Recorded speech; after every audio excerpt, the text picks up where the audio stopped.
Olá, bom dia! Seja bem-vindo no ar Estúdio Câmara para você aqui na TV Câmara Campinas. E hoje já é quinta-feira, dia 13 de fevereiro de 2025. E neste Estúdio Câmara nós vamos falar sobre o Holocausto, a importância da preservação da memória, os desafios na educação sobre esse tema e as lições que ainda precisamos aprender para garantir que atrocidades como a do Holocausto não se repitam nunca mais. E você, sabe o que é Holocausto? Quer conversar com a gente sobre esse tema? Então, manda já a sua mensagem pra gente. O WhatsApp tá na tela, aponta a câmera do seu celular aí no nosso QR Code, tá bom? 978293776. Aguardamos a sua participação e agora vamos atualizar as notícias. Campinas tem quase 2 mil vagas, aliás, em cursos gratuitos para turbinar o seu currículo, tá bom? Então, aprender e se aprimorar profissionalmente ficou mais fácil com os cursos promovidos pela Secretaria de Trabalho e Renda de Campinas. Somente este mês, gente, fevereiro, tem 1.950 vagas abertas para 37 cursos de qualificação profissional, todos gratuitos, com modalidades presencial e online. As opções são oferecidas em parceria com instituições como o Instituto Brasileiro de Gestão e Ensino, também Softex, Cuidadoras em Ação e Microlins. Os cursos proporcionam uma oportunidade para quem deseja melhorar o currículo e encontrar um novo trabalho ou se atualizar na profissão. Entre as opções estão a especialização em banho no leito, que será presencial no dia 20, das 8 ao meio-dia no DG Cursos. No mesmo dia, das 13 às 17, tem a especialização em pressão arterial, também presencial e com os mesmos requisitos. Homens e mulheres podem participar. São 40 vagas para cada curso e os participantes precisam ter ensino médio. Também na modalidade presencial, a Microlins traz 4 cursos em parceria com a Secretaria de Trabalho e Renda, tá? Olha, tecnologias, digitação, programa de desenvolvimento pessoal e inglês. Os alunos podem escolher entre os turnos da manhã e tarde e as unidades no centro, Campo Grande e Ouro Verde, tá? Estão com esses cursos disponíveis. O único pré-requisito é ser alfabetizado. Há turmas com aulas iniciando aí nesta semana. Para quem quer estudar sem sair de casa, a Softex traz 26 cursos com 950 vagas, sendo a maioria na área da tecnologia, como criação de games, computação em nuvem, aprendizado de máquina, programação, segurança da informação, entre outros. Já o IBRAGESP também tem opções online voltadas à área de atendimento e contabilidade. Então, tem cursos disponíveis para você que quer se aperfeiçoar.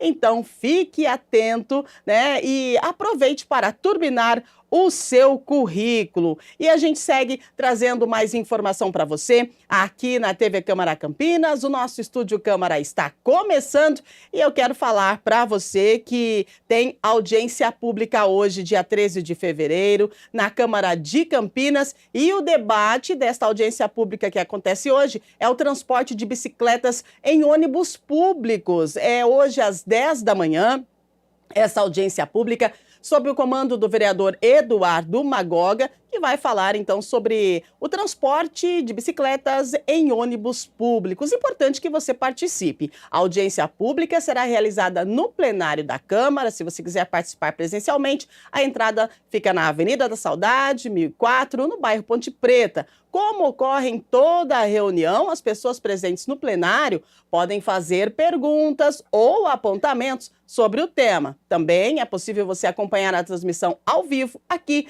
pela TV Câmara Campinas, participar pela internet por meio do link que fica disponível no site campinas.sp.leg.br. Durante a audiência você pode participar. TV Câmara Campinas, você sintoniza aqui no 11.3 do canal 4 da NET e do canal 9 da Vivo Fibra. com retransmissão simultânea nas fanpages da TV Câmara Campinas e da Câmara Municipal de Campinas no Facebook, no streaming no site campinas.sp.leg.br.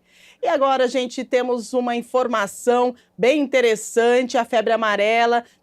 Né, tem carro de som referente à febre amarela, tem panfletagem, tudo isso para reforçar a comunicação, para incentivar a vacina. É um trabalho da Secretaria de Saúde aqui de Campinas, com parceria com a Defesa Civil, que reforçou esse trabalho de comunicação durante a vacinação contra a febre amarela, de casa em casa, nas áreas com maior risco de transmissão do vírus. A mobilização já reúne equipes de 11 centros de saúde e o número de unidades básicas participantes sobe até o final de semana para 26, hein? Então, atenção, um carro de som está percorrendo os bairros para orientar sobre a importância da dose, a importância da vacina e incentivar os moradores a buscarem, né, por um centro de saúde, caso ainda não tenham recebido a vacina ou então queiram tirar dúvidas sobre a doença e a imunização. Outra estratégia implementada pela parceria entre Saúde e Defesa Civil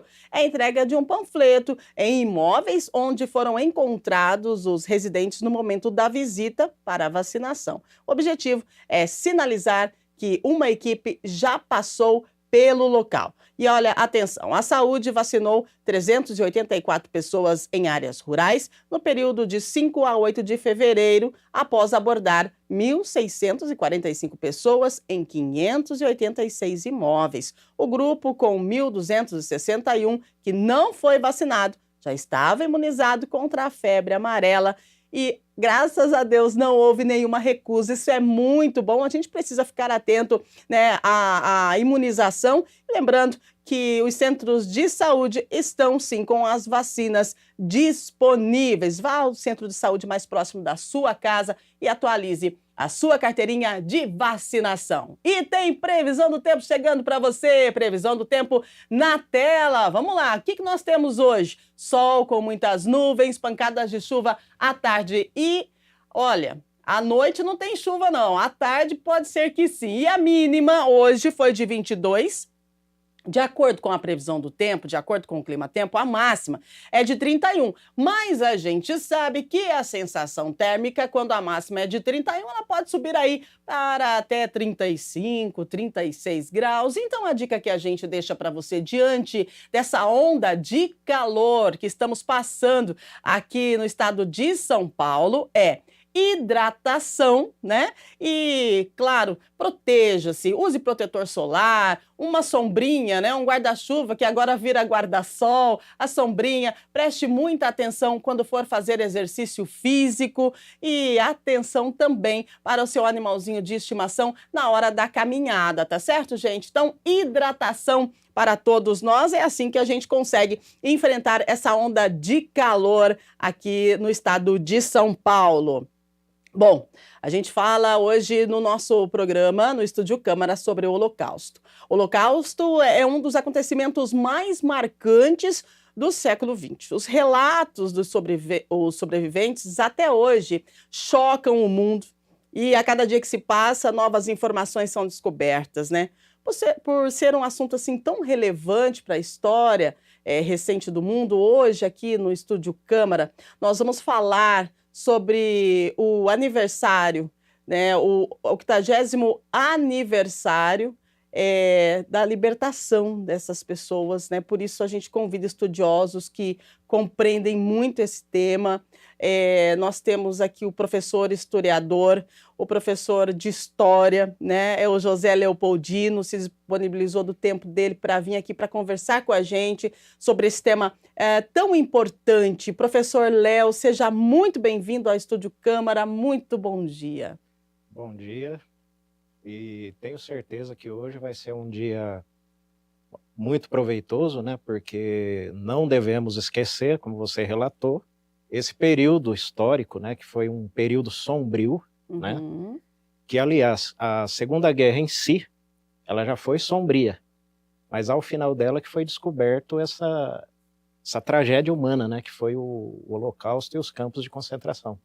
Realmente, eu tenho estudado bastante sobre esse tema e é um tema que nos traz um momento de análise sobre tudo o que aconteceu.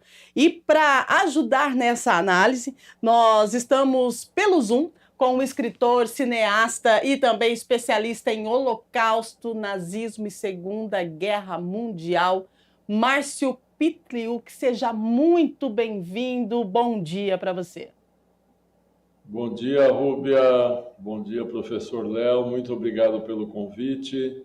É sempre muito importante falar sobre o Holocausto, falar sobre essa tragédia, para que nunca mais aconteça, apesar de a gente ter visto recentemente as barbaridades que o Hamas cometeu em Israel e o tratamento que os reféns estão recebendo. Semana passada, 3 reféns foram libertados e a gente viu que o estado físico deles era semelhante aos sobreviventes do Holocausto. Vamos lá então, gente, para iniciar a nossa conversa sobre o Holocausto, a gente lembra da situação do 9 de novembro de 1938, que ficou marcado na história como a Noite dos Cristais Quebrados, né? É o início da perseguição sistemática aos judeus em toda a Alemanha e a Áustria, com destruição de símbolos e locais judaicos, sinagogas, casas comerciais e residenciais de judeus foram invadidas e seus pertences destruídos. O episódio, então, marcou o início do Holocausto, que causou aí a morte de 6 milhões de judeus na Europa até o final da Segunda Guerra Mundial, né? Então, realmente foi essa noite aí dos cristais quebrados que deu início ao Holocausto, professor Léo? Exatamente, porque daí começou, como a Alemanha, na época, sofreu muitas baixas, muitas, vamos dizer assim, humilhações na Primeira Guerra Mundial, a recessão, tudo era muito difícil, não é? E aí, quando surgiu a oportunidade, né, que teve o Adolf Hitler, né, que tomou o poder, o que ele fez? Vamos achar um culpado. Então, para se ter a ascensão, né, do partido dele e tudo mais, então se achou uma desculpa, infelizmente, né? Alguém teria que ser. E quem prosperava na época era todos de ascendência judaica. Sim, perfeito. E aí o Estado foi confiscando, né, os bens judeus, todos os pertences, né? E dali passou aquelas humilhação, né? Quem é de ascendência judaica tem que andar com uma faixa no braço, com a estrela de Davi, né? E aonde quer que fossem, eram todos marcados. Até que chegou o absurdo de vamos prender esse povo que estão nos prejudicando. Como na época, hoje em dia, tem a rede social que informa tudo simultaneamente, na época não tinha, então, misteriosamente foram sumindo as pessoas, foram sumindo vizinhos desaparecendo, aí ninguém informava o que acontecia, né? E foi terrível isso, né? Foi terrível. Separações de família, né? Que a gente vai falar mais para frente sobre isso, né? E marcou profundamente. Não só quem passou por isso, né? E quem ficou sabendo depois dessas atrocidades também, foi muito assim, uma questão muito bárbara, né, na época. É uma barbárie, né, Márcio? Eu gostaria que você comentasse com a gente sobre esse início, né? Esse início do Holocausto, que foi aí a Noite dos Cristais Quebrados. Eu pesquisei algumas fotos, vi algumas imagens. É algo assim assustador mesmo, né? Sim, o professor Léo deu um resumo interessante, que foi isso mesmo. Para chegar ao poder, os nazistas tinham que culpar alguém pelo fracasso da Alemanha na Primeira Guerra, pela crise, e os judeus são sempre o bode expiatório da história e serviram bem para isso. Aí começaram a fazer as leis raciais na Alemanha, cerceando a liberdade dos judeus, tirando os direitos civis. Para vocês terem uma ideia, os judeus perderam a cidadania alemã. A comunidade judaica na Alemanha já tinha 600 anos e confiscaram a cidadania, se tornaram apátridas dentro de um país onde gerações e gerações viviam. Com o tempo, foram prejudicando cada vez mais os judeus, até culminar com a Noite dos Cristais, como você comentou, 9 de novembro de 1938. Usaram uma desculpa de um garoto judeu polonês que fez um atentado na embaixada alemã em Paris e matou um adido diplomático. Com essa desculpa e para celebrar o golpe, a tentativa de golpe de Hitler na cervejaria, onde ele foi preso depois, eu não vou me alongar aqui nisso, os nazistas resolveram fazer um teste para ver se a população alemã estava pronta para atacar fisicamente os judeus, porque isso que a gente considera o início do Holocausto. Então, em todas as cidades alemãs e austríacas, onde havia comunidade judaica, absolutamente todas, os judeus foram atacados, as sinagogas foram queimadas, mais de 250 sinagogas foram queimadas na Áustria e na Alemanha, 30 mil judeus foram presos e levados para os campos de concentração nazista que já existiam na Alemanha e na Áustria nessa época. Ainda não eram os campos de extermínio na Polônia, eram campos para prisioneiros políticos. Mais de 100 judeus foram mortos a pauladas nas ruas, lojas foram destruídas, escolas judaicas. Foi um ataque brutal contra a comunidade judaica desses dois países. Por isso que a gente considera essa a data que marca o início do Holocausto, que até então os ataques eram por leis raciais ou um ataque esporádico contra algum judeu que estava na rua, que teve o azar de cruzar com algum nazista. Mas a Kristallnacht, como a gente fala em alemão, é o ataque brutal, maciço, nos dois países contra a comunidade judaica. Ok, Márcio. E aqui em Campinas nós temos um projeto de lei, né? Porque Campinas adotou aí as datas em memória às vítimas do massacre, né? Contra o fascismo e o antissemitismo. E essa ação aconteceu através de um projeto de lei de autoria do vereador Marcelo Silva. E aí, com a aprovação da Câmara e a sanção do prefeito, as leis 16.574 e 16.577, publicadas no dia 3 de junho do ano passado, agora 2024, elas instituem, então, respectivamente, o dia 7 de outubro como dia em memória às vítimas do massacre em Israel e o dia 9 de novembro como dia municipal contra o fascismo e o antissemitismo, né?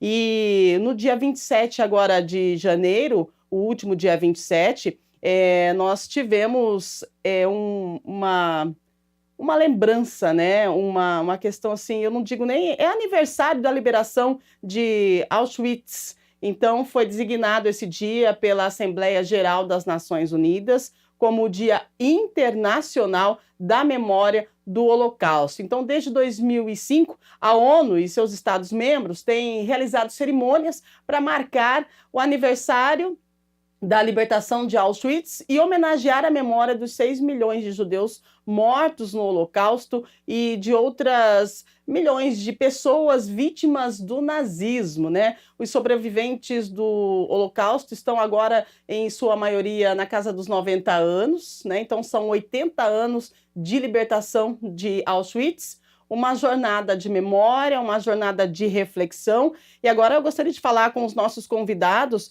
sobre as vítimas do Holocausto, né? A perseguição do Holocausto, porque a gente fala muito sobre os judeus, né? Que diz 6 milhões de judeus mortos, mas também tinham homossexuais na época, tinham ciganos, outras pessoas que também foram vítimas e que foram perseguidos. O porquê dessa perseguição em massa, professor Léo? Bom, como o nazismo ele ascendeu, então teve a propaganda, né, da raça ariana. Uhum. Então tinha que ser perfeito, né? Tudo tinha que ser perfeito, tudo tinha que ser os escolhidos. Perfeito. Uhum. Então, infelizmente, os outros grupos não entravam nessa definição de perfeição.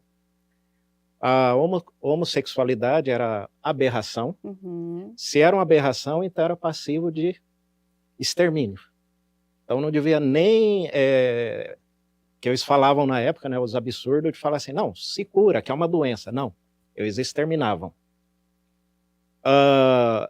Os soviéticos, teve mais de 20 mil soviéticos que morreram em campos de concentração, justamente por ideologia política, né? Quem pode mais?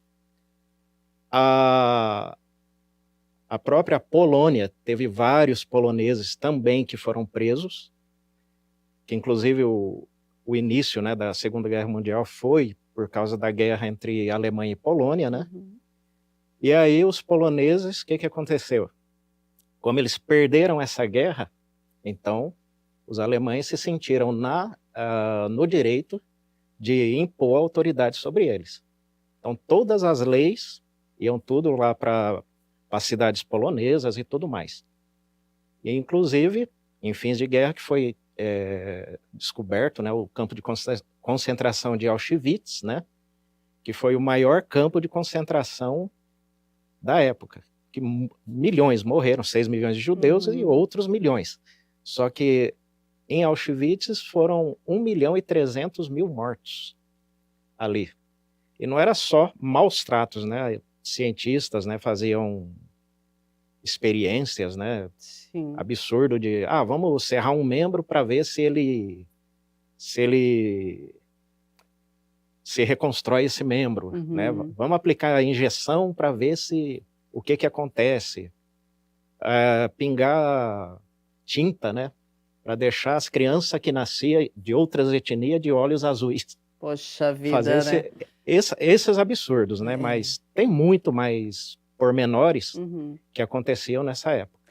Inclusive, o Márcio, tem a questão, né, das câmeras de gás, que daqui a pouquinho a gente vai comentar. Eu vi um vídeo seu falando sobre esse experimento, né, do veneno que eles colocavam nas câmeras de gás, mas eu gostaria que você comentasse para a gente um pouquinho sobre o dia 27 de janeiro. Qual a avaliação que você faz sobre esse dia, né? Que eu não sei nem como mencionar, se é uma celebração, se é um aniversário. Explica para a gente esse dia 27 de janeiro.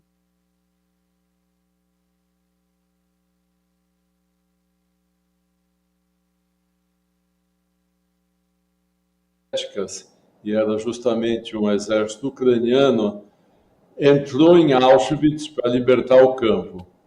Poucos dias antes, os nazistas já sabiam que não iam conseguir segurar esse exército e tentaram destruir o maior número de provas possíveis. Então, eles começaram a queimar os arquivos, porque tudo era documentado, explodiram as câmeras de gás para não deixar vestígios. Os prisioneiros que ainda tinham forças, eles levaram eles para a Alemanha e para a Áustria, para os campos de trabalhos forçados, e em torno de 10 mil prisioneiros que não tinham condições de caminhar, de se locomover, foram largados para trás. Outros milhares foram queimados dentro de barracões com lança-chamas. Eles tentaram destruir o maior número de provas possíveis, porque eles sabiam que cometiam um crime. Os soviéticos entraram no campo de Auschwitz e ficaram horrorizados com o que viram, apesar de todas as atrocidades que eles já tinham visto durante a guerra, não acreditavam nos próprios olhos, não acreditavam no que viam. Para dar um exemplo para vocês, os soviéticos encontraram barracões com 7 toneladas de cabelos. Esses cabelos, depois vieram a saber, eram raspados dos prisioneiros, eram ensacados e mandados para a Alemanha. Os cabelos eram usados como forro térmico de submarino ou forro de assentos de tanques de guerra e de aviões de guerra. Uma empresa alemã chegou à loucura de desenvolver um tear para cabelo, para fazer tecido, era um tecido grosso, eram tapetes para forração de fábricas alemãs, que por causa do inverno era muito frio, então esses tapetes serviam para aquecer um pouco o ambiente. Então, foi escolhida essa data para ter alguma memória, alguma recordação da tragédia que foi o Holocausto. Por isso que é 27 de janeiro. Mas, como você disse, a gente não sabe se chama de celebração por libertar os sobreviventes ou comemoração pela alegria de ter acabando a guerra, ou uma recordação triste. Todos os anos a comunidade judaica organiza um evento em São Paulo, no Rio de Janeiro e Curitiba, onde são convidadas autoridades, embaixadores, onde a gente chama também sobreviventes para falarem sobre as suas experiências, para que essa data não passe em branco. Isso é uma coisa que acontece no mundo inteiro. Na Polônia, em Auschwitz, eu já fui inclusive 2 vezes, tem uma cerimônia muito bonita, são convidados os presidentes de todos os países que se envolveram durante a Segunda Guerra Mundial. É importante a gente lembrar, quer dizer, a história tem que ser lembrada para que os erros não sejam repetidos, mas infelizmente a gente vê que os erros são repetidos.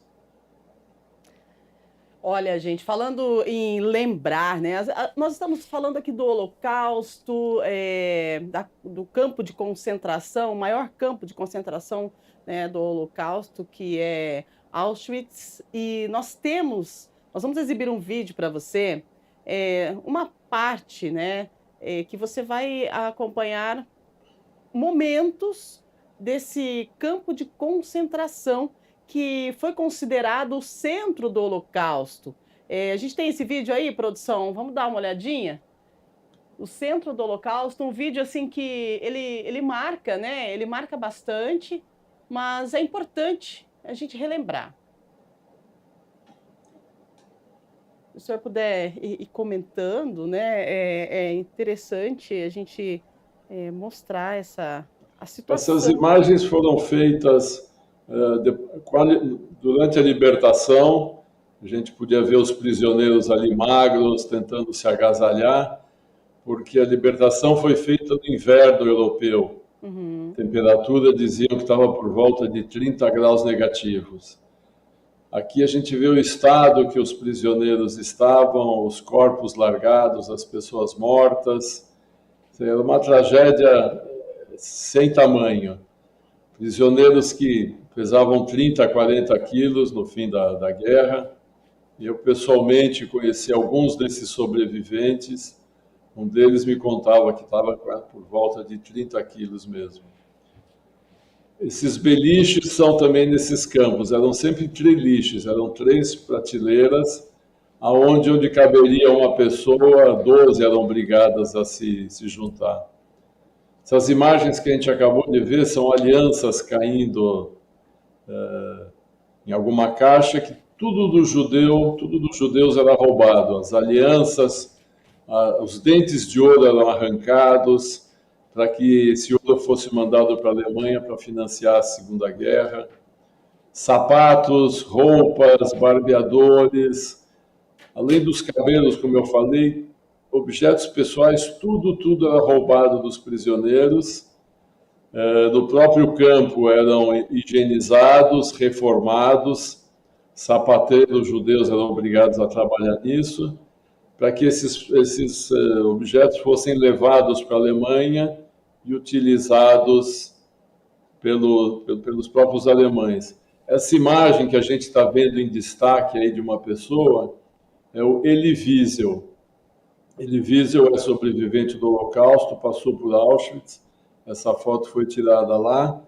Elie Wiesel era um romeno que foi levado para o campo. Depois da guerra, ele se tornou um grande escritor, publicou vários livros e ganhou o Prêmio Nobel da Paz. O Elie Wiesel é uma das pessoas que mais trabalhou para divulgar o Holocausto.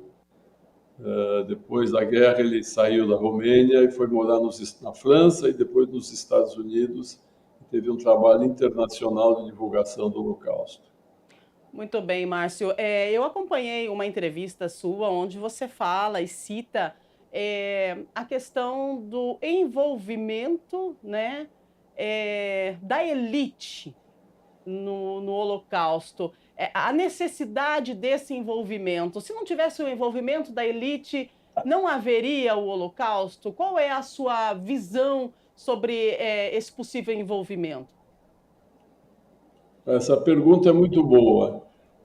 Eu escrevi um livro chamado Engenheiro da Morte, onde através de um romance, eu conto a participação da elite alemã no Holocausto.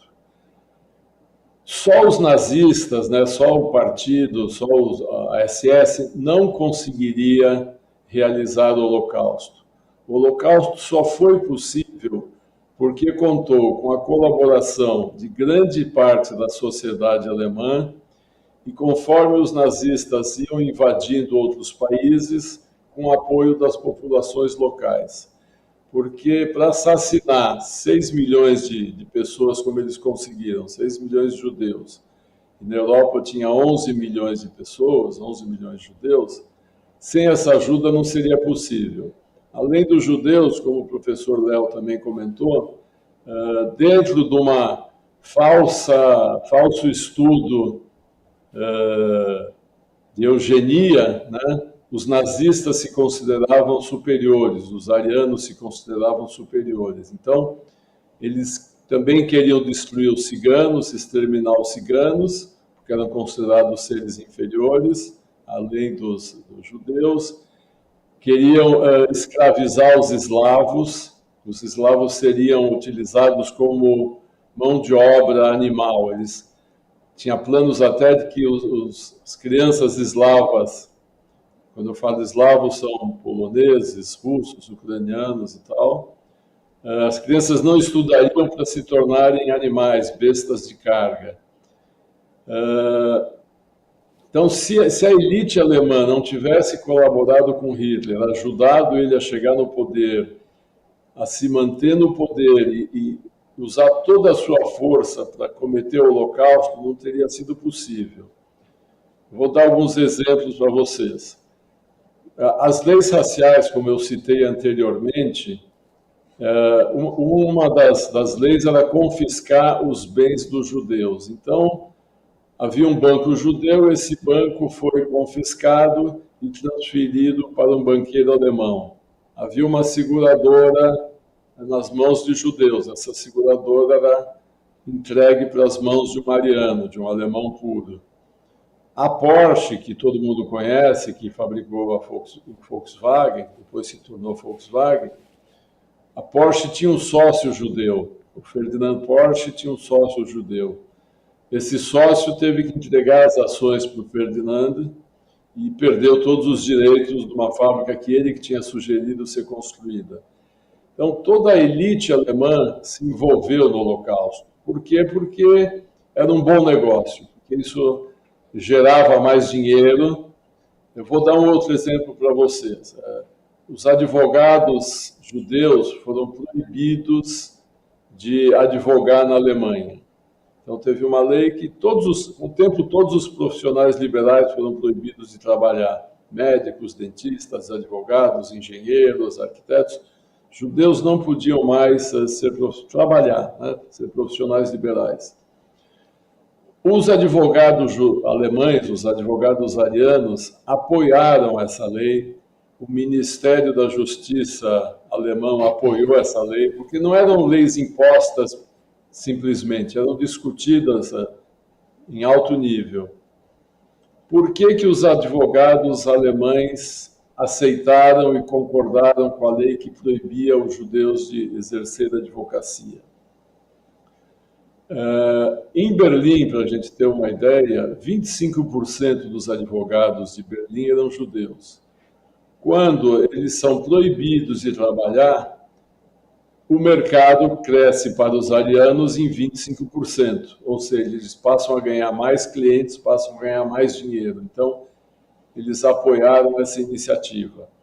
Apesar dessa força dos advogados judeus na Alemanha, a população judaica na Alemanha era apenas de 500, 600 mil pessoas, para uma população de 65 milhões de alemães. Não era uma população muito grande, mas em determinadas áreas eles tinham uma presença bastante forte, como na medicina também. Os médicos alemães foram proibidos de trabalhar, o que aumentou o trabalho para os médicos alemães.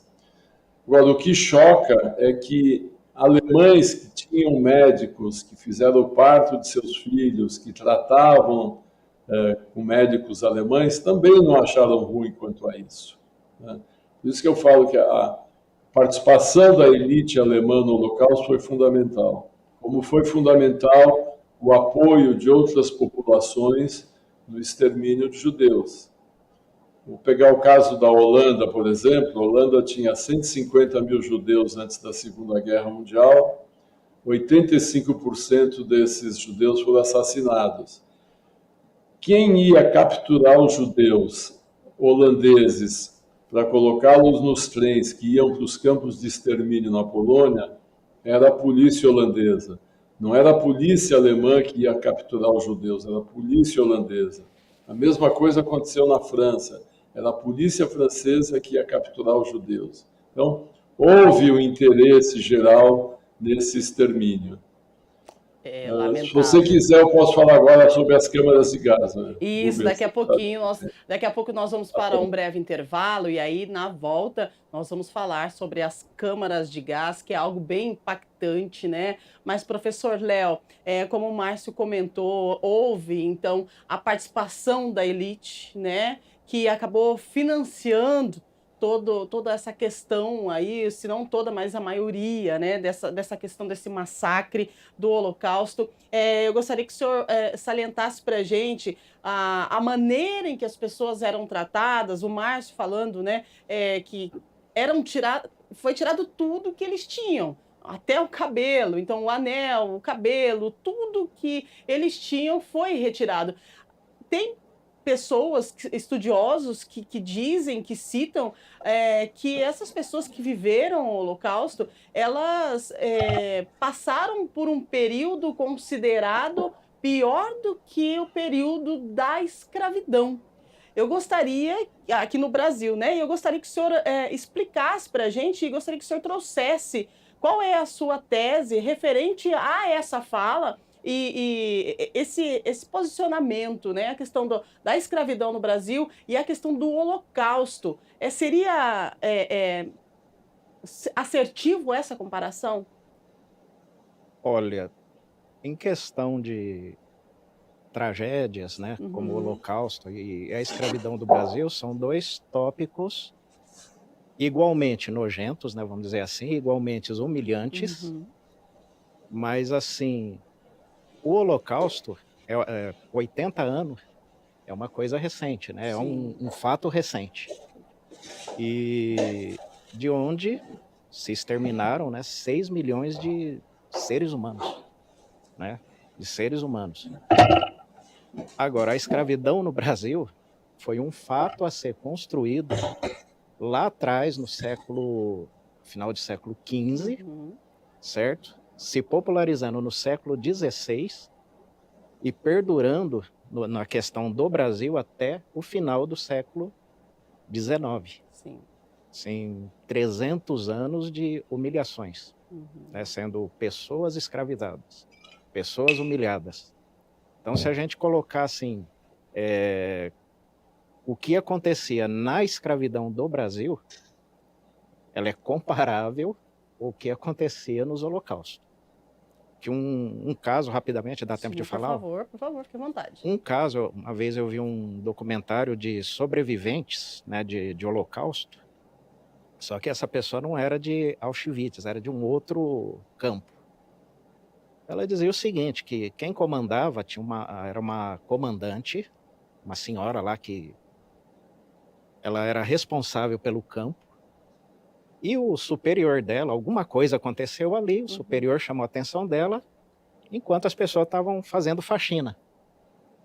Aí a pessoa chamou a atenção dela, tudo mais, e saiu. Ela virou e falou assim: como eu não posso fazer nada contra o meu superior, mas vocês que são nada, eu posso. E ali matou 2 pessoas que estavam limpando ali, com a própria arma que ela tinha.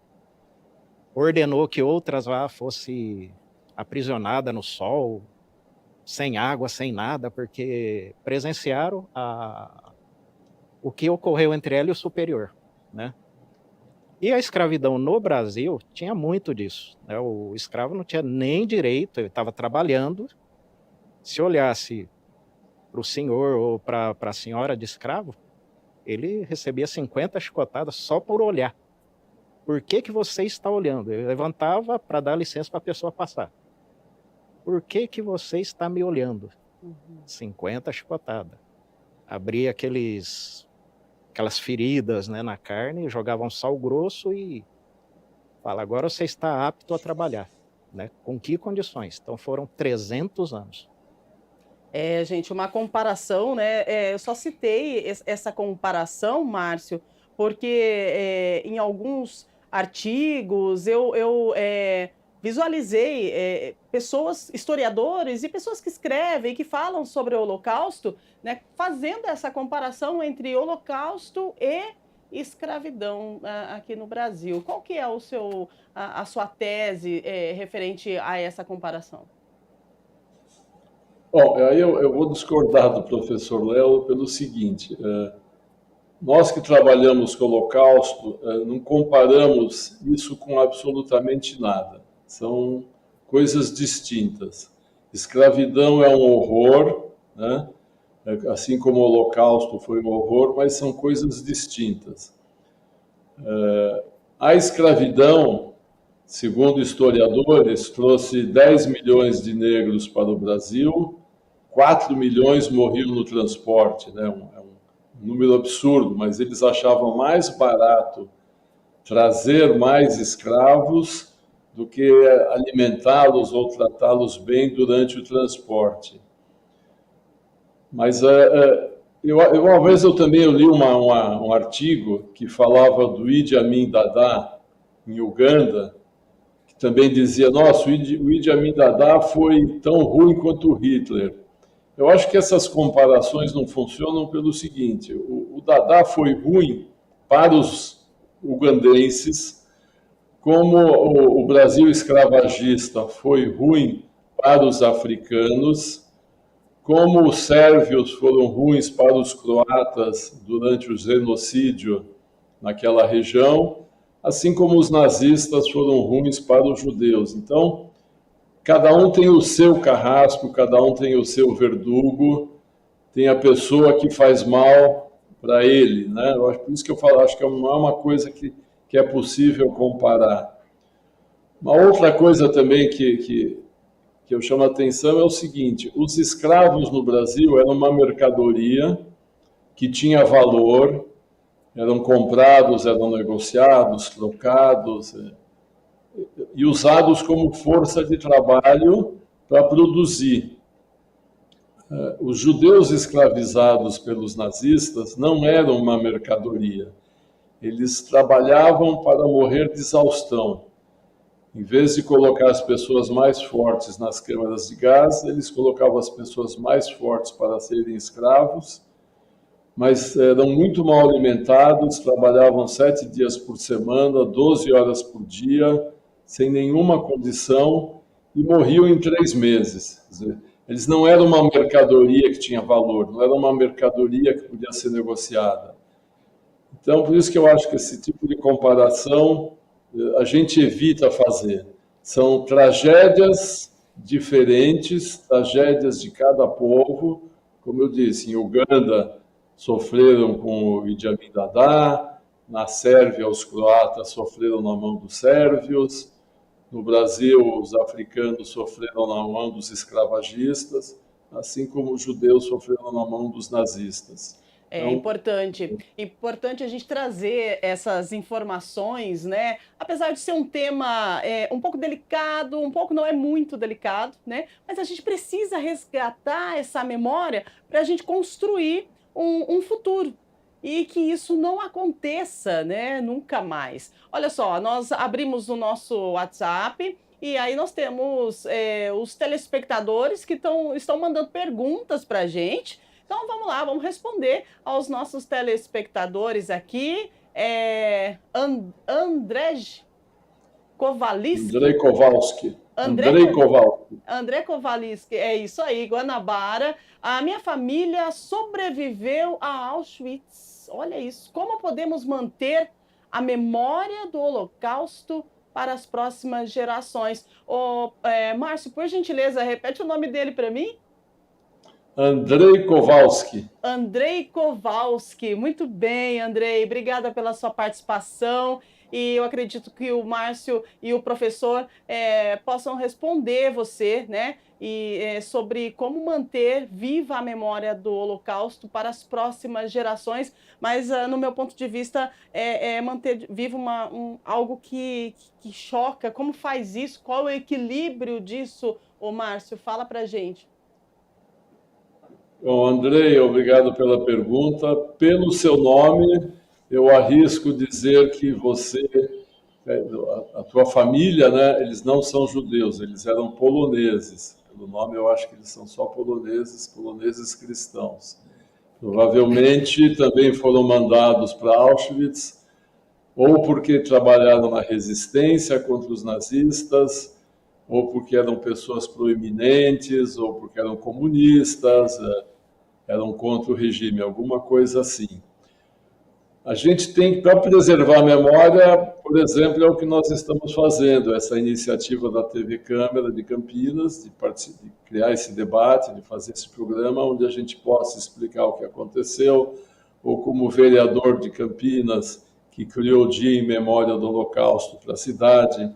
Muitas outras cidades da região fizeram isso, Sorocaba, Itu, onde eu moro atualmente, Piracicaba, são cidades que criam essa data para ser lembrada. O que a gente tem que fazer é isso, filmes, como Hollywood faz, escrever livros, eu escrevi já 3 romances sobre o Holocausto, palestras, a gente leva sobreviventes em escolas, sobreviventes em universidades, para contar o seu relato pessoal. Quando eles fazem o seu relato pessoal, é muito mais emocionante do que um professor como o Léo ou como eu falando o que nós lemos, o que a gente aprendeu e estudou. Um sobrevivente é o relato pessoal de quem sofreu isso na pele, de quem viveu isso. Então, essas palestras com os estudantes são sempre muito emocionantes e muito impactantes. Muito bem, obrigada. Professor, Márcio, obrigada, tá, pela resposta. Agora, o professor também gostaria da sua palavra para esse nosso telespectador, né, falando de como manter viva a memória do Holocausto para as próximas gerações. Bom dia, Andrei. Olha, para manter viva, não é? Muitas vezes, quando você vai contar uma tragédia hoje, quando você comenta, o que a pessoa faz? Ela fica na defensiva. Exato. Não me fala isso, que é muito triste, eu não quero saber. Pelo contrário, tem que ser divulgado, tem que ser falado, porque se esquece, algum momento à frente vai dar uma brecha para ocorrer algo semelhante. Sim. Agora, se souber, principalmente, né, no caso da família do Andrei, passou por isso, então é uma prova viva do que aconteceu, né? Que nem o professor falou, leva os sobreviventes para dar o testemunho, o relato, né? Então é muito mais impactante. Então tem que sempre, essas datas, né, dia 27 de janeiro, tem que ser lembrada, Sim. certo? O início da Segunda Guerra Mundial, o que acontece? A gente fala para muitos jovens, né? O que é a Segunda Guerra Mundial? Ah, não sei. Alguém me disse uma vez, um grupo de adolescentes que achava que Auschwitz era o nome do dono da pessoa do campo de concentração. Poxa. Era o nome da pessoa. Sim. E Nós temos que orientar a todos Uhum. e, como eu disse, não podemos deixar isso morrer. É uma memória, né, não boa, podemos dizer assim, né, porque é algo que trouxe sofrimento, mas é importante que nós possamos trazer isso novamente, né, por mais que para outras pessoas possam causar um sofrimento, mas que a gente tenha essa memória viva para que isso não aconteça novamente. A nossa produção está dizendo aos nossos entrevistados que nós temos mais perguntas, então acredito que é importante a gente responder aos nossos telespectadores, né? O Márcio, o professor Léo, olha só, a Mariana do Cambuí, ela pergunta: ainda há negação do Holocausto nos dias de hoje? Como combater essa negação, né, de forma eficaz? Márcio, contigo, vamos lá. No seu ponto de vista, né, você acredita que tem negação do Holocausto nos dias de hoje? Sim, tem muita negação, tem muito dinheiro, inclusive, por trás disso. Tem professores, tem escritores que tentam dizer que o Holocausto foi uma mentira, apesar de todas as evidências de sobreviventes, de fotos, de filmes. Eles tentam negar de toda maneira. Hoje em dia, a gente vê o antissemitismo crescer de uma maneira assustadora no mundo a partir do ataque do Hamas contra Israel. A gente vê grupos em universidades americanas, em capitais europeias, saindo nas ruas, ofendendo os judeus, atacando os judeus pelas cidades. E a grande maioria dessas pessoas negam o Holocausto porque compraram uma mentira, compraram uma fake news, como a gente fala hoje em dia. Não tem como negar o Holocausto, não tem como dizer que não existiu, porque é história, está aí documentado, está super documentado. Eu praticamente todos os anos vou para a Polônia, visito os campos de extermínio que os alemães construíram em território polonês. Não tem como dizer que aquilo tudo é fake, que aquilo não existiu. Então, essas pessoas são antissemitas radicais, são pessoas que odeiam os judeus e que querem convencer que o Holocausto não existiu. Em alguns países isso é proibido, isso é considerado crime, em outros países isso não é considerado crime. Então depende da legislação do país, essas mentiras crescem mais ou menos. Professor Léo, como combater então isso de forma eficaz e tem essa negação do Holocausto ainda nos dias de hoje? Qual motivo seria dessa negação, né? Na sua forma de análise, se eu nego o Holocausto, tem um motivo? Qual é o motivo dessa negação? Um dos principais motivos, vamos colocar assim, a pessoa não quer envolvimento. Aí, quando aparece um absurdo falando que não aconteceu, ela fala, bom, deixa eu apoiar o que não aconteceu, aí eu não vou colocar minha mão em vespeiro, não vou fazer nada disso. Então, realmente aquela pessoa estava certa. Então é uma invenção, é uma criação. As pessoas têm medo de falar sobre isso? Muitos. Tem medo, né? Muitos têm medo, não quer envolvimento. Mas, em contrapartida, que nem o professor falou, crescendo aí em alguns locais, né, esse antissemitismo, ele passa a fazer, não assim, tô com ódio, né? Ela passa a fazer parte do DNA da pessoa. E como separar o DNA? Poxa. E uma vez que entrou no DNA, não sai mais. Não sai. Não Aí sai fica mais. na convicção, ela até concorda com o que a gente está falando. Ela concorda, mas só superficial, na frente, né? Só superficial. Então, infelizmente... Professor Léo, eu até falo que tem pessoas que odeiam judeus e nunca viram um judeu na vida. Exato. Descobriram um tempo atrás um grupo de neonazistas em São Paulo, uma célula. Aí a reportagem conseguiu lá entrevistá-los e tinham jovens. Aí falou assim, nosso ódio aqui no Brasil é contra nordestino. Nosso ódio aqui no Brasil contra judeu. O repórter perguntou, você conhece algum? Não, mas meus amigos falam. Então, assim, Exato. não tem embasamento.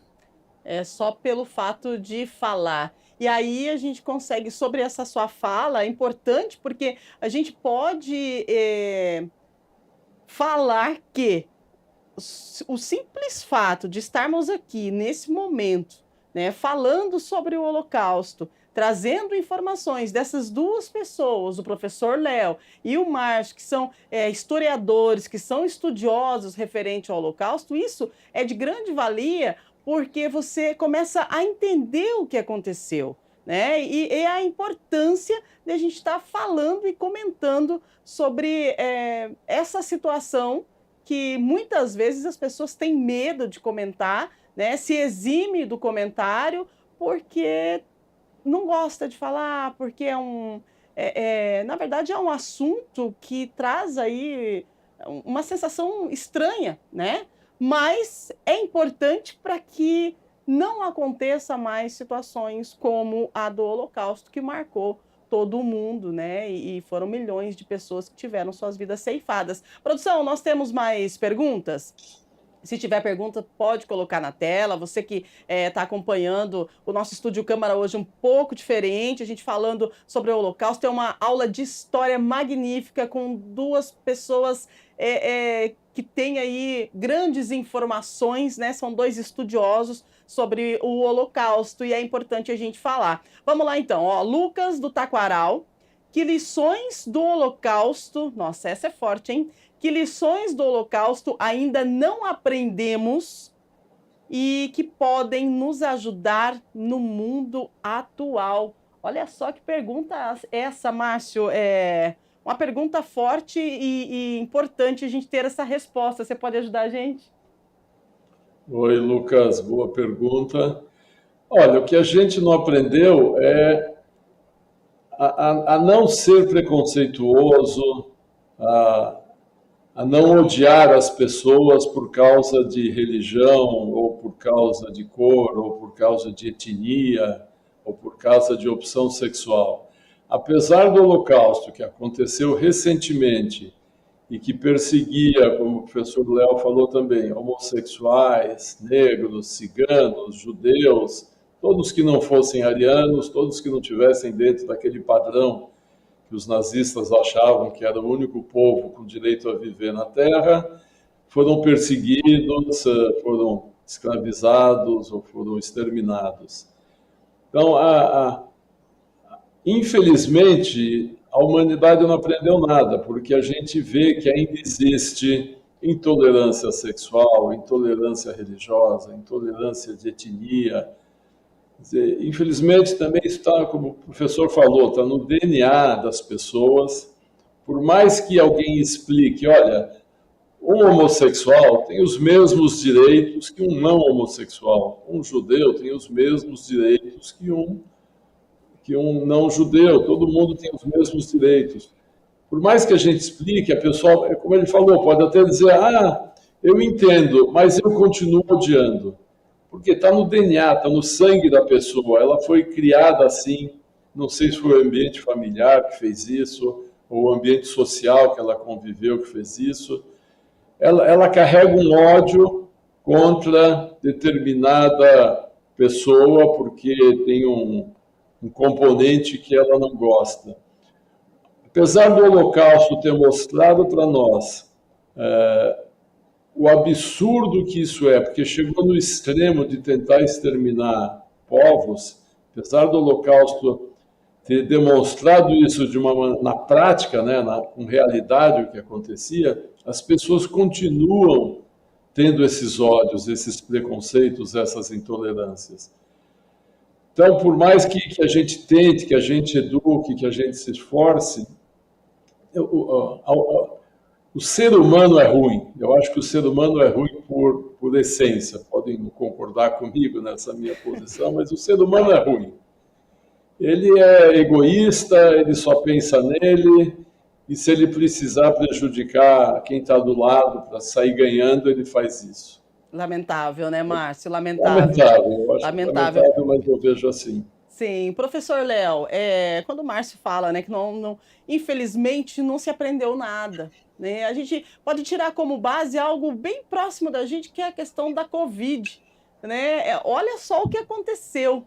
Uma pandemia, todo mundo em casa, a gente perdendo pessoas. Quantas pessoas nós perdemos, né?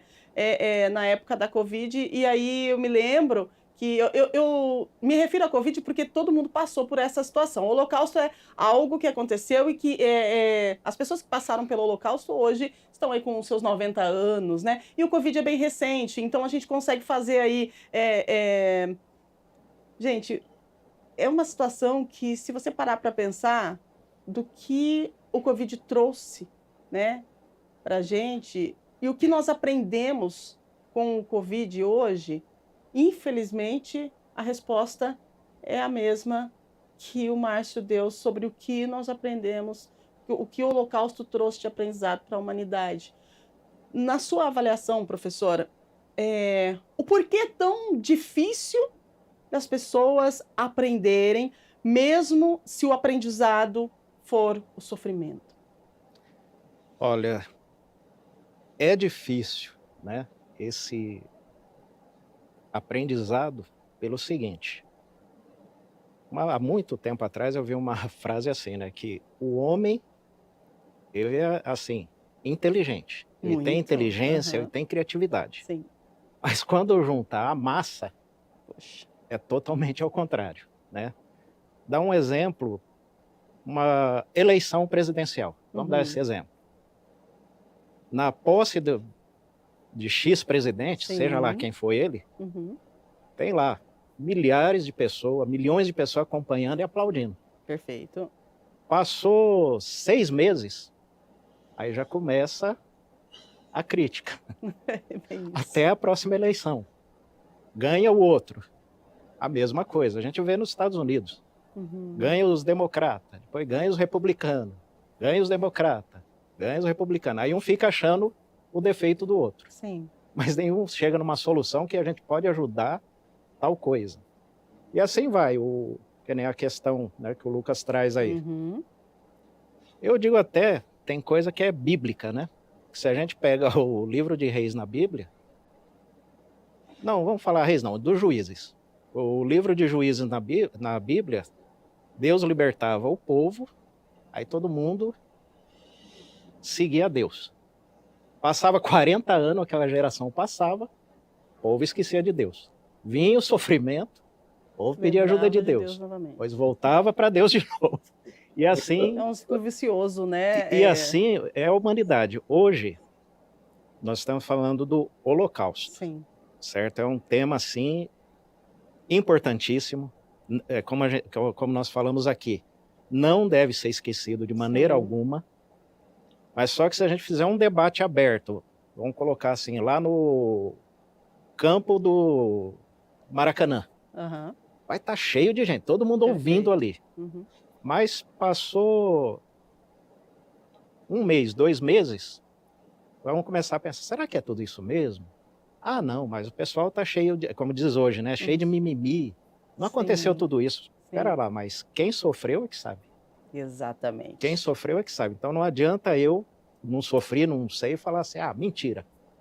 Não existe isso. Mesmo. E é por isso que nós estamos aqui resgatando a memória para construir o futuro. Tem mais pergunta na tela. E o pessoal que está participando com a gente, quero mandar um bom dia muito especial para você que está acompanhando a programação aqui da TV Câmara Campinas. Lembrando que o nosso estúdio Câmara hoje está um pouco diferente, nós estamos falando sobre o Holocausto, mas é importante a gente debater sobre esse tema para que isso não volte a se repetir. E a gente está falando de história, nós estamos aqui com uma aula de história magnífica, com 2 especialistas, historiadores, respondendo a sua pergunta. Eu quero mandar um abraço para a Beatriz de Souzas, e ela pergunta aqui qual o papel do cinema e da literatura na preservação da história do Holocausto. É uma pergunta bem interessante, porque nós, antes de encerrar o programa, a gente tem até aqui para exibir para vocês uma parte, né, do filme do Menino do Pijama Listrado, porque o cinema tem trabalhado bastante em cima da história e falando do Holocausto, né, Márcio? Qual é o papel do cinema e da literatura na preservação da história do Holocausto, na sua percepção? Oi, Beatriz. É muito importante porque é a maneira com que a gente mais facilmente consegue transmitir a mensagem. Para você ter uma ideia, o tema que mais ganhou Oscar no mundo é sobre o Holocausto. Ganhou mais Oscar que Faroeste, o filme de gangster, o mesmo. Qualquer assunto, o Holocausto é o mais premiado como Oscar.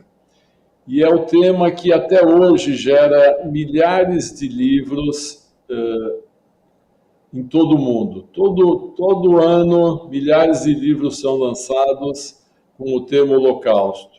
É uma maneira de a gente atingir o grande público. Eu quero até aproveitar esse momento para falar dos meus livros. Esse aqui, O Engenheiro da Morte, é o que eu falo sobre a participação da elite alemã no Holocausto. Esse outro romance, Alpinista, eu falo sobre outro assunto que as pessoas também não se dão conta, que é a participação das mulheres alemãs no Holocausto. E o meu terceiro livro, O Homem que Venceu Hitler, é sobre uma polonesa que salva um garoto judeu. Então, a gente está sempre procurando assuntos para filmes e livros para que a gente possa divulgar esse tema, porque eu acho que através de um filme ou de um livro romanceado é mais fácil a gente atingir o telespectador ou o leitor do que a gente fazer um livro histórico, um livro mais pesado, mais denso. Com histórias romanceadas, a gente consegue passar a mesma mensagem e atingir o público de uma maneira bem eficiente. Na sua avaliação, professor, é importante que os cineastas, né, tragam para as telas em forma de romance ou em drama, enfim, mas que tragam para as telas a história vivida nesse momento tão marcante para o mundo. Sim, sim. Um filme que são vários, né, que Uhum. retratam o Holocausto, mas um que na época da exibição e até hoje, né, se alguma emissora exibe, choca muito as pessoas, é A Lista de Schindler.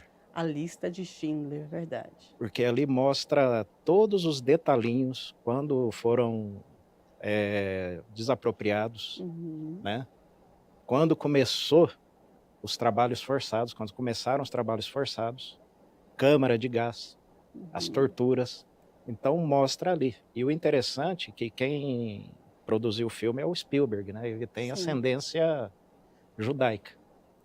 E esse filme transmite muita credibilidade, somente no final, que tem aquela fila, né, que o pessoal vai até o túmulo, né, do Schindler, porque apesar dele ser do partido nazista, ele não concordava, ele salvou inúmeras vítimas, né? Ele enganava os amigos dele, falava, eles estão morrendo de sede ali dentro, mandava jogar água nos vagões de trem, o pessoal tomava água e eles riam. Ele começava a rir, tá vendo que eles estão sofrendo, mas estava dando água para eles. Sim. E assim seguindo.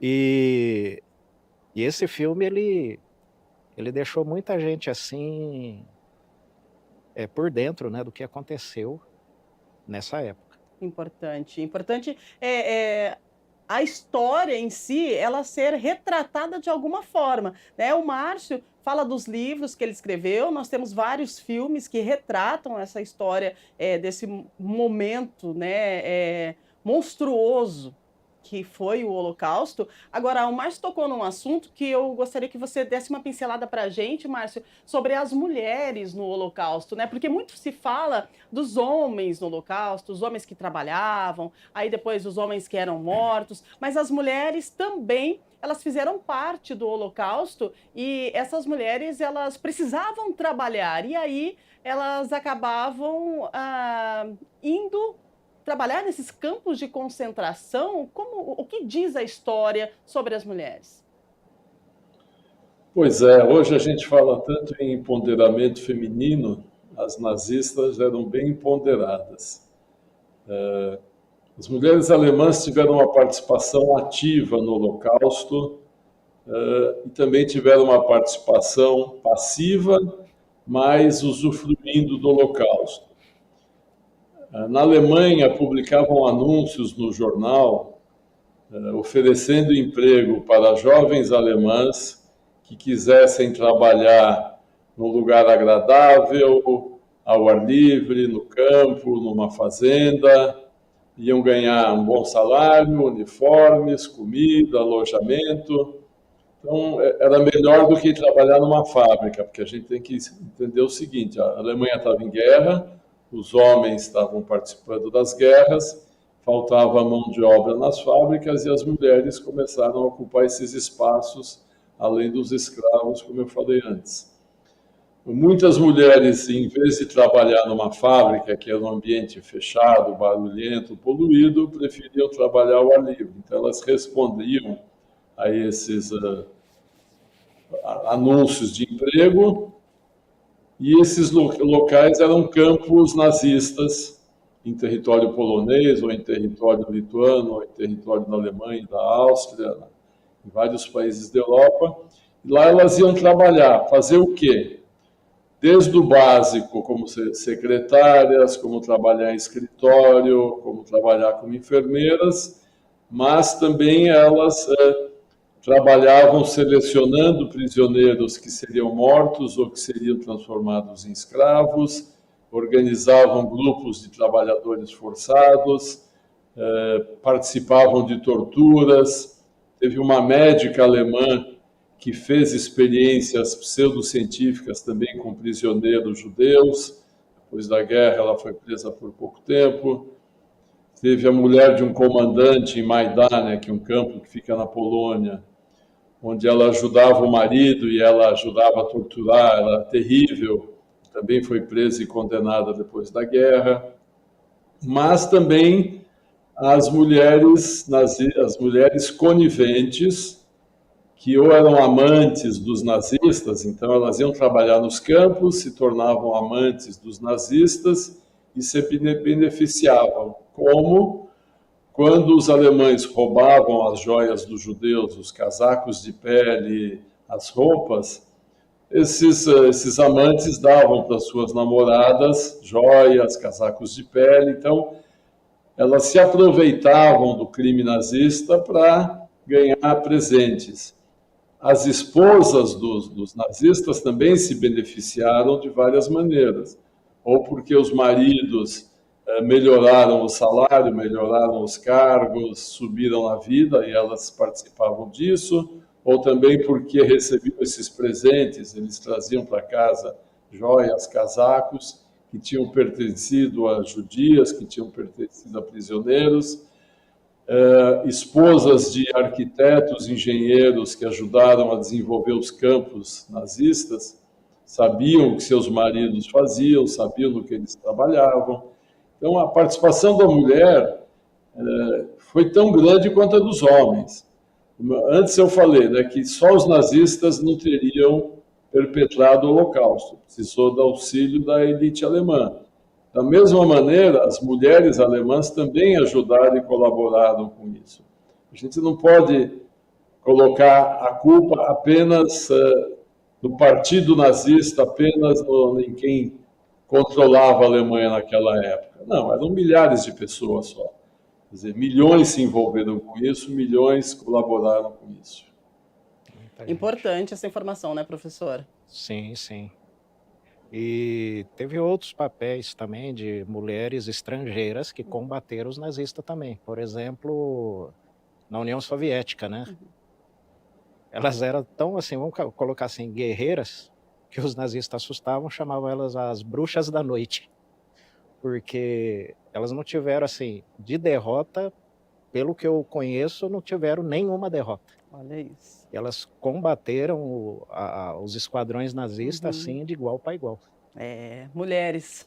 Ô, gente, é o seguinte, eu acho que tem mais pergunta na tela, mas enquanto o pessoal, a produção vai colocando a pergunta na tela, eu quero lembrar vocês que tem um memorial do Holocausto em São Paulo, que foi inaugurado em 2017, um espaço de memória e ensino para manter viva a lembrança do Holocausto. Então você pode acessar, tá? memorialdoholocausto.org.br, memorialdoholocausto.org.br. Você lá tem vários depoimentos de pessoas que sobreviveram ao Holocausto. Olha só, a produção colocou na tela. Esse é o memorial do Holocausto, então você pode acessar, você pode também ir pessoalmente, ele fica no 3º andar do Memorial da Imigração Judaica. O espaço tem como objetivo, como eu disse, promover a cultura, o ensino e a divulgação da memória, né, do Holocausto e manter viva a lembrança, infelizmente, dos horrores do nazismo para que a tragédia não se repita. É isso, então você pode acessar, ver aí todas as informações, as fotos, os depoimentos neste site, ou então ir pessoalmente no 3º andar do Memorial da Migração Judaica na cidade de São Paulo, na capital, para conhecer então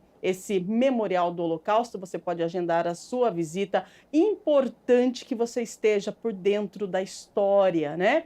Para que isso não se repita. O pessoal da produção colocou na tela memorialdoholocausto.org.br. E nesse memorial tem aí o depoimento de sobreviventes e são depoimentos assim marcantes, muito marcantes. Eu tive a oportunidade de conferir alguns e realmente é algo que a gente precisa, né, ouvir, porque ouvindo você, às vezes, dá um up, né? Porque o Holocausto é algo que quase não se conversa muito sobre essa situação que ocorreu. E se a gente já não fala, imagina ouvir depoimento de pessoas que participaram, de vítimas, né? Que estiveram presentes nesse momento. Olha, eu tenho certeza que se você ouvir, vai dar um up assim, você vai falar, poxa vida, a gente não pode deixar que isso se repita novamente. Vamos lá, temos perguntas na tela. Nossa, essa é grande. Vamos lá, professor, o Márcio de Campinas. Vamos lá, professor Léo e Márcio, é para os dois, né? Gostaria de agradecer a excelente discussão sobre o assunto. Obrigada a você, Márcio. E a pergunta é sobre o neonazismo no Brasil e no mundo. Qual a leitura de vocês sobre o crescimento desses grupos que pregam a intolerância e o que podemos fazer para coibir esses movimentos? Vamos lá então, professor Léo. A pergunta é para os dois, nossos dois entrevistados. Professor Léo começa então respondendo o nosso telespectador. Certo. Apesar de oficialmente, né, o Partido Nazista ter sido banido, ter sido eliminado lá no julgamento de Nuremberg, com o passar do tempo, a partir dos anos 50, finais, anos 60, alguns remanescentes começaram a envolver juventudes nessas épocas e colocando como se fossem vítimas. E daí foi surgindo em vários locais, né, no Brasil, no mundo aí, os neonazistas. E é aquilo que a gente comentou há pouco tempo. Tem muita gente que faz parte, muitas conhecem a fundo o que é, estão convictos. Uhum. Agora, tem muito que está indo assim de desconhecido. Eu vou porque eu acho legal. Poxa. Não tem nada de legal nisso. Sim. E o que deve ser feito, o que faz atualmente, né? Na justiça, né? É a justiça, as leis que tem que proibir e coibir esse tipo de movimento. Muito bem, professor Léo. Márcio, agora é contigo respondendo, então, o seu xará, o Márcio aqui de Campinas. Esses movimentos neonazistas, eles tentam pregar a mesma teoria que os nazistas pregavam no passado. Na Europa, eles têm um certo componente mais parecido com o nazismo que acontecia na Alemanha. Aqui a coisa é um pouco diferente. O professor Léo comentou há pouco que um grupo de neonazistas no Brasil que odiavam os nordestinos, odiavam os judeus e nem sabiam o que estavam falando. Eu dei algumas entrevistas naquela época sobre isso que acontecia. É uma coisa assim que espantava, que a gente tinha grupos de neonazistas no Brasil, onde as pessoas que se diziam neonazistas eram exatamente o contrário do estereótipo ariano. Ou seja, eles nem sabiam o que eles estavam falando, eles eram completamente ignorantes do que eles estavam falando, porque eles estariam, assim, seriam os primeiros da fila nas câmeras de gás, pelo tipo físico deles, mas se diziam nazistas. O que mostra que é uma ignorância total do assunto, são pessoas completamente ignorantes que não sabem o que estão falando. Mas isso é no Brasil que existe um desconhecimento sobre esse assunto. Na Europa, a coisa é sempre mais perigosa, porque na Europa existe esse conceito mais forte, mais desenvolvido. Quando um europeu fala que é neonazista, ele sabe o que ele está falando, diferente desses grupos no Brasil. Agora, uma coisa que a gente percebeu nos últimos tempos é que se o nazismo era um movimento da extrema-direita, hoje o nazismo está em todos os espectros políticos. O nazismo está na extrema-esquerda, está na extrema-direita, deixou de ser alguma coisa ligada a um lado político e passou a ser uma filosofia, uma má filosofia de vida da pessoa. Quer dizer, odiar os judeus, odiar os estrangeiros, odiar determinada etnia ou determinada opção sexual. Assim se consideram esses neonazistas. Então, tem hoje em dia neonazista na extrema-direita, como tem também neonazista na extrema-esquerda. É por isso que o nazismo tem que ser combatido. No Brasil é proibido qualquer apologia ao nazismo da cadeia, exibir símbolos nazistas no Brasil da cadeia. Eu dei já dezenas de palestras em escolas por todo o Brasil, inclusive em Campinas. Eu fui 2, 3 vezes, porque teve algumas coisas voltadas ao nazismo na escola e me chamaram para falar. Dei palestras em escolas de elite em São Paulo, que passaram por esse problema. Por outro lado, nos Estados Unidos, o Partido Nazista é legalizado, os símbolos nazistas podem ser exibidos. Então, cada país tem o seu tratamento para isso, mas, de qualquer maneira, é um tema que tem que ser combatido, porque, como eu falo nas palestras, nazismo não é um partido político, nazismo é um grupo criminoso. E é por isso que hoje ele está tanto na esquerda quanto na direita. Muito bem, Márcio. Nossa, gratidão, muita gratidão pela participação, né, dessas duas pessoas aqui, professor Léo, o Márcio, trazendo para a gente informações assim de suma importância e são informações da história do nosso mundo, né? Nós temos mais uma pergunta, então a gente responde essa pergunta, depois tem um boletim da Alexandra Dias, a nossa repórter, porque nós estamos aí numa onda de calor no estado de São Paulo, e as pessoas costumam ir para os parques. E aqui em Campinas precisa estar atento referente à febre maculosa. E aí tem o boletim da Alexandra com informações da febre maculosa e também desse movimento das pessoas por conta desse calor extremo, né? De passear. Eu acho que todo mundo precisa sair de casa, precisa passear sim, mas precisa ficar atento. Então, antes de exibir o boletim, a gente coloca na tela mais uma pergunta do telespectador. O Ricardo, da Vila Industrial: quais foram os primeiros sinais do Holocausto que o mundo ignorou e que não podemos repetir? Interessante demais essa pergunta, né, professor Léo? Porque a gente precisa estar atento aos sinais. E o Holocausto aconteceu, mas antes de acontecer, acredito eu que tenha tido alguns sinais que já indicavam essa atrocidade. Sim. Como eu falei lá no início, né? Começou a ser confiscado os bens, aí o professor Márcio falou também, e pessoas começaram a desaparecer. Já começa aí o sinal. Sim. Começa uma propaganda falando de determinado grupo né? Falando assim, olha, as coisas estão tão perfeitas, por que aquele grupo está fazendo tudo ao contrário? Por que aquele grupo... Vocês não concordam? Vai incutindo, sugerindo, né? Vai lançando, semeando, né? As palavras. E, nesse caso, o mundo na época ignorou. Foi ser descoberto o Holocausto já no final da guerra, né? Que os soviéticos entraram lá e, como foi dito, ficaram abismados, né? Ficaram assustados com o que acontecia. Então, a partir daquilo que tiveram o contato, né, com essa atrocidade, que já acontecia desde 1933, ou seja, 12 anos. Poxa vida, Não né? foi 2 dias, não foi 2 meses, foi 12 anos. Sim, são sinais, né, Márcio, que não devem ser ignorados de forma nenhuma, né? Isso não deve se repetir. Nós estamos vendo sinais agora, né?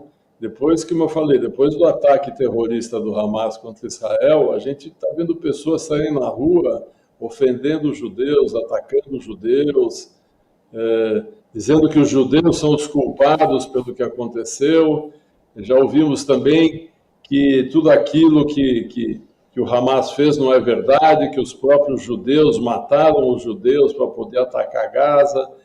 Então, nós estamos vendo o antissemitismo renascer, e isso é um sinal. Na Alemanha foi assim. Como o professor comentou, começou aos poucos, mas foi crescendo. Hitler, quando chegou no poder, criou o Ministério da Propaganda com Joseph Goebbels, que ficou fazendo uma lavagem cerebral na cabeça dos alemães para tentar convencê-los de que os culpados por todos os problemas da Alemanha eram os judeus. E o povo foi comprando essa mentira, a propaganda era muito bem feita, era constante, foi comprando essa mentira e foi começando a falar, temos então que acabar com os judeus. Hoje a gente vê a mesma coisa, essa mentira sendo repetida, de que os judeus estão destruindo Gaza, de que os judeus cometem genocídio em Gaza, o que além de uma mentira é uma ignorância, que a pessoa que fala isso nem sabe o que quer dizer genocídio. Se Israel quisesse fazer o genocídio em Gaza, tinha feito, eles tinham armas o suficiente para arrasar tudo. Então, essa é outra mentira que vai sendo falada, espalhada, e as pessoas ignorantes vão repetindo e o perigo aumenta. O que a gente viu na Alemanha a partir de 1933, com a tomada do poder pelos nazistas, e o que a gente está vendo agora é muito semelhante. O ovo da serpente tem que ser morto no ninho, o mal tem que ser cortado pela raiz, nós temos que respeitar qualquer opção, como eu já falei, sexual, religiosa, de etnia. Todo ser humano tem direito a viver em paz. Se ele gosta de homem, ele gosta de homem. Se gosta de mulher, que goste de mulher. Quem gosta de feijão, quem gosta de arroz. Cada um tem seu gosto, cada um tem sua preferência e tem que ser respeitado. Muito bem. Bom, nós estamos aqui com o professor Léo, estamos aqui com o Márcio. São pessoas que têm informação porque são estudiosos e estudam, né? São historiadores e falam sobre o Holocausto. Agora, gente, eu tenho que chamar a Alexandra Dias, porque a gente muda um pouquinho de assunto. O programa está quase acabando, né? Que horas são agora? 9h32, olha isso! Eu já agradeço desde já a sua participação, a participação dos nossos 2 estudiosos aqui, a participação dos nossos telespectadores que mandaram para a gente a sua pergunta. E que bom que vocês esteve com a gente nesse momento em que nós abordamos um assunto tão delicado. Um assunto tão delicado que, de repente, não é um assunto que as pessoas estão acostumadas a falar, a debater, mas é algo que precisa ser falado para a gente construir um futuro melhor. Bom, antes de encerrar o nosso Estúdio Câmara de hoje, eu gostaria de chamar a Alexandra Dias, porque ela fala sobre febre maculosa, a importância de você ficar atento agora. Hoje já é quinta-feira, amanhã sexta, sábado e domingo. O estado de São Paulo... Eu queria falar uma coisa. Oi? Eu queria falar uma coisa, Rúbia. Sim, por favor. Você falou que vocês têm a data da lembrança do Holocausto em Campinas. Eu quero oferecer para vocês, quando for a data, que eu possa ir com um sobrevivente do Holocausto na cidade, dar uma palestra, ou na Câmara dos Vereadores, Maravilha! ou em algum outro espaço público. Eu levo um sobrevivente que fala muito bem, que conta muito bem, para a gente poder fazer dessa data um evento bem bacana. Maravilha, Márcio. A gente agradece. Vou repassar para a nossa produção. Eu tenho certeza que você vai ser muito recebido, muito bem recebido, aliás, aqui na TV Câmara Campinas e também no nosso Legislativo Campineiro, tá? Peço que você aguarde só um pouquinho. A gente vai chamar a Alexandra, que vem com um boletim sobre a febre maculosa, e daqui a pouquinho a gente volta para encerrar com vocês e, claro, agradecer a participação, né? Essa participação de peso que nós tivemos hoje no nosso Estúdio Câmara. Vamos lá então, Alexandra Dias falando sobre febre maculosa e os cuidados para você que vai se deslocar aos parques de Campinas. Alô, Alexandra, bom dia. Bom dia, Rúbia. Bom dia, pessoal do Estúdio Câmara. Em 2024, Campinas contabilizou 7 casos da febre maculosa com 1 óbito, o que é a menor letalidade nos últimos 17 anos. Mas a gente tem que se manter preocupado e atento para as condições seguras para a gente frequentar os lugares naturais. E esse verão pede que a gente saia de casa, que a gente dê uma voltinha no começo do dia, no final da tarde. E a gente veio conversar com a Marcela Prado Coelho, que é a coordenadora da vigilância aqui da unidade das zoonoses de Campinas, e ela vai dar as dicas para que a gente continue construindo memórias de forma segura, né, Marcela? Bom dia, Alexandra.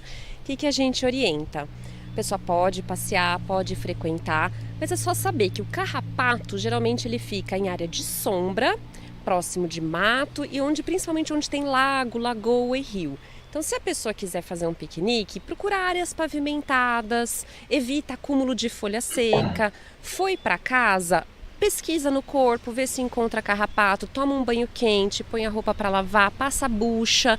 Não necessariamente a pessoa precisa ver a picada para ela poder apresentar os sintomas. Então, assim, em qualquer caso, tive febre, dor de cabeça, dor no corpo, depois de 14 dias, depois que ela esteve nessas áreas, procura uma unidade de saúde. Avisa ao médico, olha, eu estive numa área, agora eu estou apresentando isso. Então, pode passear, pode ir nos parques, mas se atentar a esses cuidados. Repelente, Marcela, tem proteção efetiva para carrapato? Não é a mais efetiva, Alexandra, pode ajudar. Então a gente fala assim, vai passar? Passa, na parte das pernas, tornozelo, não é o principal. O principal é evitar esse contato direto com o carrapato e retirar sempre com o cuidado de retirar com uma pinça. Viu um carrapato? Pega uma pinça, retira com cuidado. Repelente ajuda, mas não é a medida principal. E tênis, cano alto, algum sapato que proteja um pouco mais os tornozelos pode ajudar também? Se for no caso de uma caminhada, um trekking? Se a pessoa for para uma trilha, a indicação é de preferência roupa clara, porque ela consegue visualizar o carrapato melhor. Colocar as meias por cima da calça, para evitar que o carrapato entre por baixo da calça. E, se possível, até vedar, passar uma fita entre a meia e a calça. Aí dá para se divertir, né? E com relação ao carrapato, é o carrapato estrela, ele é mais comum nas capivaras, né? E os cachorros, tem que tomar algum tipo de cuidado? Um cachorro que também vai fazer uma trilha, que vai para o passeio? Sim, o carrapato do cachorro, que não é o carrapato estrela, não transmite a febre maculosa. Mas se o cachorro estiver em uma dessas áreas, seja de grama, rios, lagoas, ou se ele frequentar uma trilha, ele pode pegar o carrapato estrela e levar para sua casa. Então também sempre tomar o cuidado de passar os produtos que os veterinários indicam para eliminar carrapato no animal. E dar aquela olhadinha depois que veio do passeio, né? Isso, de preferência. Viu que tem, leva no veterinário e pede melhor o produto mais indicado para eles. Muito obrigada, Marcela. Imagina, bom dia para vocês. Obrigada. É isso então, Rúbia, você que tem o Banzé e a Priscila, e a Rúbia faz passeios longos com os cachorros dela, também vale essa preocupação e esse olhar cuidadoso. Valeu, Alexandra, valeu, obrigada pelas informações, né? E sim, eu faço passeios com os meus cachorros, e você que tem aí seu animalzinho de estimação, precisa sim passear, se atente com os horários, com o sol e também, claro, né, o local que você vai por conta do carrapato estrela, né? É bom ficar atento aos sinais, né? É o que nós falávamos aqui no nosso programa de hoje, falando sobre o Holocausto, com 2 historiadores, 2 pessoas especiais que nós trouxemos hoje aqui no estúdio. Eu já gostaria de agradecer, né? Então, o Márcio, muito obrigada pela sua participação. Márcio Pitliuk, que eu quero até sugerir para as pessoas acessarem suas redes sociais, porque tem muita informação muito boa. Obrigada pela sua contribuição, né, na história. A história do mundo é algo que a gente precisa sempre estar atento e para que a situação que aconteceu não se repita. Então, gratidão pela sua participação mais uma vez. Eu que agradeço, é sempre muito importante falar desse assunto. Agradeço o espaço que a TV Câmara está dando, a Rúbia, o professor Léo, e ofereço também para escolas, faculdades que quiserem palestras sobre o Holocausto, quiserem palestra com sobrevivente, entrar em contato comigo através das redes sociais, que a gente pode organizar um evento desses, que é sempre bastante interessante e um aprendizado muito bom. Obrigado mais uma vez. Poxa vida. Gratidão, viu, Márcio? Muito obrigada mesmo por tanta informação, viu? E quem também trouxe bastante informação para a gente, que nos deu a satisfação da sua presença aqui nos estúdios da TV Câmara, professor Léo, como é chamado, né? Com muito carinho. Muito obrigada, professor. Gratidão, viu? Eu que agradeço o convite, né? E eu sempre digo, né? Não há tempo para aprendizado. Hoje aprendi mais um pouco, vou inventar uma palavra, mais um bastante com o professor Márcio, tá? E assim, estamos à disposição, tá? Se alguém quiser entrar em contato, tá ok? E agradeço aí essa oportunidade de estarmos debatendo aí esse assunto muito importante, como nós dissemos várias vezes aqui, não deve ser esquecido, não deve ser apagado. Por mais terrível, tem que ser lembrado sempre. Para que não se repita. Exatamente, né? Para que não se repita. É isso. E assim nós encerramos o nosso Estúdio Câmara de hoje. Lembrando que a TV Câmara transmite daqui a pouquinho às 10 da manhã audiência pública, né? Audiência pública, então você é nosso convidado todo especial, essa aqui, né? Você é nosso convidado todo especial. Continue ligadinho com a gente aqui na TV Câmara Campinas. Depois da audiência pública, nós temos o jornal Câmara Notícia com Gabriel Castro, atualizando as informações do Legislativo Campineiro e também de toda a nossa metrópole. Então a gente agradece a sua audiência, a sua companhia. Mais uma vez, gratidão aos nossos entrevistados, a você que esteve e que participou com a gente. Lembrando que amanhã, às 8 da manhã, nós temos mais Estúdio Câmara e o tema de amanhã é concurso. Você é concurseiro? Como é que é a sua vida, hein? Como que você faz para a programação dos seus estudos e como você descobre os concursos que tem? Você viaja muito? Então fica com a gente, porque amanhã, 8 da manhã, nós vamos falar sobre concurseiros aqui no nosso Estúdio Câmara. Agradecendo mais uma vez a sua participação, a sua audiência. Fique com a gente em instantes para você. Tem audiência pública ao vivo, direto do plenário. José Maria Matosinho, aqui na TV Câmara Campinas. E a gente fica por aqui. Amanhã tem mais Estúdio Câmara. Grande abraço, um excelente dia para você. Obrigada pela sua participação. Um grande aprendizado hoje, hein? Leve contigo, preste atenção nos sinais. Beijo grande, fiquem com Deus e até amanhã.